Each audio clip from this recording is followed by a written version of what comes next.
espacios a la espalda porque casi no hay. We had a lot of the ball, but we found it very hard to find those spaces in behind because there weren't any. In the second half, we were able to get on the ball more. It was more continuous pressure. I think it was a different story in the second half. The 2 goals we can do better with. We've got 2 men against the ball when Jack Grealish gets a crossing, and we speak a lot about that. And don't be passive, be aggressive. The back man makes a tackle or attacks Jack, he's forced into the other defender. So it is very passive. And the second goal we could deal with. But having said that, 99.5% of the time we were getting things perfect.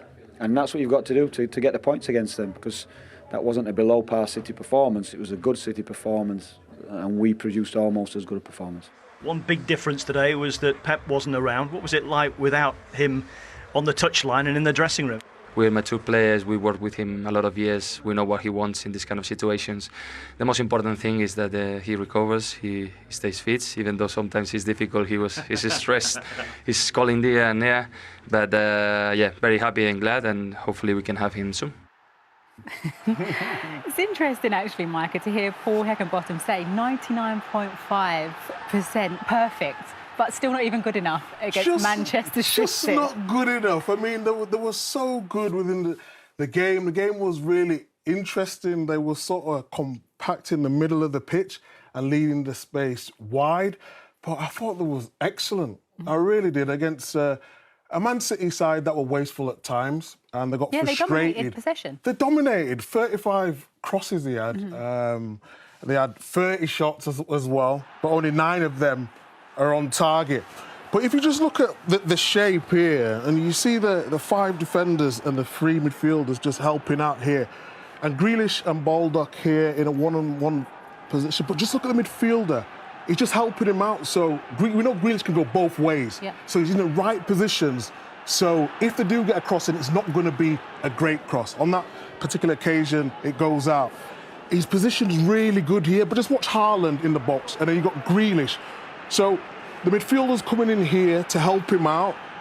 If he goes and makes a cross, look at him with Haaland in the centre. They're all over him, they're smothering him, and they're just fighting for everything, making it so difficult for the space, you know, condensing that space. And then again here, they're happy for it to go wide. As soon as he gets the ball, who comes in? Sosa. Brilliant. OK, no problem. You can go wide, but we're going to keep you in the centre. We'll deal with it. And look at this with Haaland. 2 of them on him, no space. Again, brilliant defending. Second half, exactly the same thing. You can cross, because we'll deal with it. They're just watching Haaland. They're just probing, thinking, OK, where is he going to run? Anything that goes out wide, it's not a problem to us. We'll deal with what it is. This time it's Baldock, has to defend 1v1. Excellent, really good. The ball gets circulated again. Haaland, no space within the box.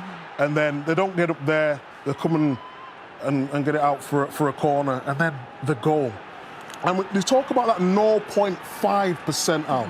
And you've been in a full-back position here. So to get him in here is really great. He can force him wide, and inside he's covered. But look at Robertson at the back post with Haaland. He's touching him. He knows exactly where he is.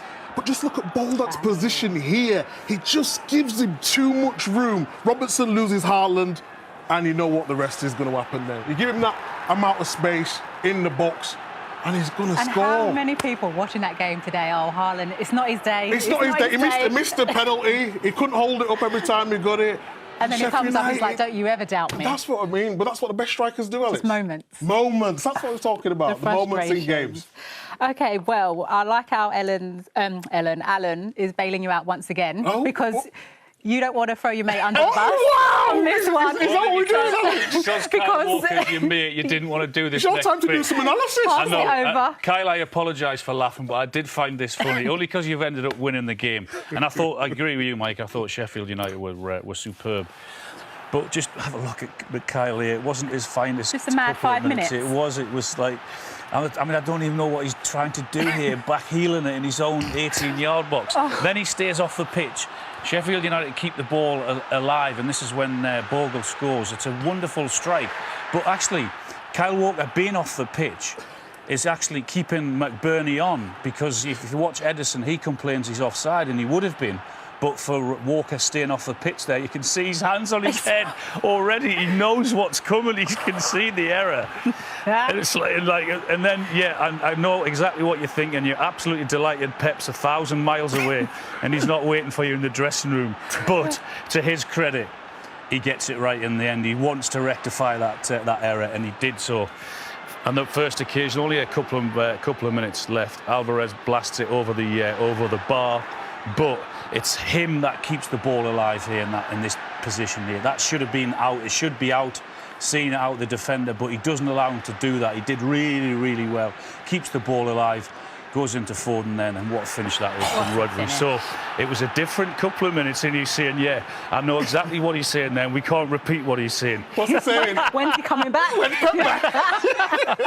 Couple more weeks, Micah, please. wait, you wouldn't be doing a back heel there, would you? Or you didn't have it in your locker? I didn't have it in my locker, no. I didn't want to say. But Manchester City overall, how's their start for you? It's a good start, 3 out of 3. They're not playing their scintillating or sumptuous. Football that we know, but they're getting over the line. The moments, they're doing a job. OK, like you said, 3 wins for them. Well,